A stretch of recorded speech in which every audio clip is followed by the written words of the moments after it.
El primero que voy a desglosar es la evaluación de riesgos de terreno que tenemos que hacer donde lo vamos a plantar. Cuando nosotros vamos a trabajar con una certificación internacional para poder exportar nuestros productos, es uno de los requisitos que nos piden para poderlo exportar. ¿Qué es lo que vamos a checar en esa evaluación de riesgo de terreno? ¿Por qué tenemos que checar el historial de terreno? Bueno, tenemos que checarlo porque tenemos que saber para qué se utilizó, si se ha inundado o si está en riesgo de inundación, si probablemente está en riesgo de erosión. ¿Por qué nosotros tenemos que saber todos estos temas? Porque imagínense que el terreno anteriormente era un vertedero químico o anteriormente era un relleno sanitario.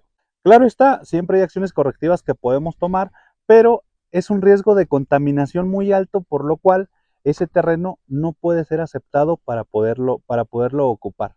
En los terrenos adyacentes, lo mismo, hay que checar qué tenemos alrededor que se pueda ocasionar en un riesgo de contaminación. Imagínense que el terreno vecino tiene ganado, imagínense que el terreno vecino además produce estiércoles, composta, tiene animales sueltos. Imagínense que los terrenos vecinos son un foco muy grande de contaminación, de posible contaminación a nuestro terreno. Va a ser un poquito complejo que nos dejen plantar en ese lugar porque el riesgo es muy alto. Los caminos, igual, imagínense que por este camino, por aquí pasen vehículos, personas, animales, silvestres, de ganado. Entonces imagínense que vamos a tener aquí el cultivo y por este camino del medio van a estar pasando toda clase de personas, vehículos, animales. Se vuelve un riesgo de contaminación muy alto.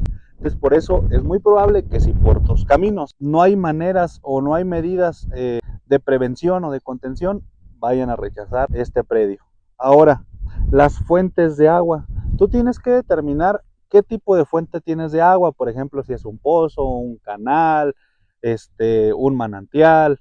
Tienes que determinar también si lo almacenas, el equipo de almacenamiento. O sea, una cosa es de dónde extraes el agua, cómo la extraes y si también tienes algún lugar para almacenarlo. ¿Por qué? Porque como es tan importante el agua que se va a aplicar a los cultivos, si tu fuente o tu almacenamiento está cerca de un riesgo de contaminación, como pueden ser donde haya animales silvestres, donde tengas ganado, donde tengas lixiviación de químicos o a lo mejor de excremento de animales, va a ser muy difícil que te puedan autorizar ese predio porque tu fuente de agua o tu almacenamiento de agua está comprometido y puede ser un riesgo de contaminación. Tienes que tener un permiso de extracción de agua y ese permiso de extracción de agua tiene que ser mayor al que vas a utilizar para tu producción, porque tú puedes tener el permiso de extracción, pero si es más alto el volumen que ocupas para operar que el que tienes permitido, pues también te van a rechazar